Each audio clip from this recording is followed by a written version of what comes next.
أعوذ بالله من الشيطان الرجيم بسم الله الرحمن الرحيم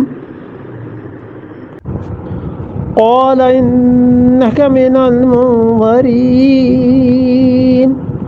قال انک من المنذرین، اللہ تعالی نے فرمایا ہم نے تجھے مہلت دی ہے.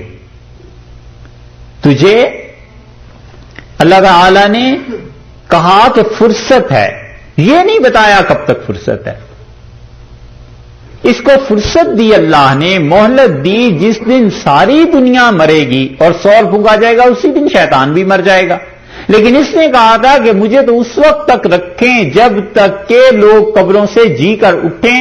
اللہ تعالی نے اس کی وہ پوری بات نہیں مانی، البتہ مہلت دے دی آخری دن تک کہ تم ٹھیک ہے رہو، آخری دن تک. تو دعا کا کچھ حصہ تو اس کا قبول ہوا. اس سے معلوم ہوتا ہے کہ دعا کی قبولیت کوئی بزرگی کی علامت نہیں ہے جب تک کہ باقی چیزیں بھی ٹھیک نہ ہوں.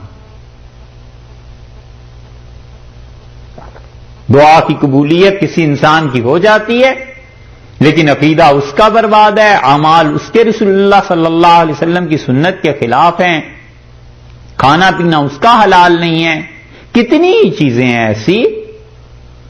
تو دعا کی قبولیت سے دھوکہ نہ کھا جائے کہ بہت پہنچے ہوئے ہیں، اور چیزوں کو بھی دیکھے کہ عقیدہ کیا ہے، اعمال کیا ہے، سنت کے ساتھ کیا تعلق ہے، حلال حرام کی تمیز ہے یا نہیں. اس کا قصہ چونکہ پہلے گزر چکا ہے سورہ بقرہ میں، اس لیے تھوڑا سا اسے تیزی سے چل رہے ہیں.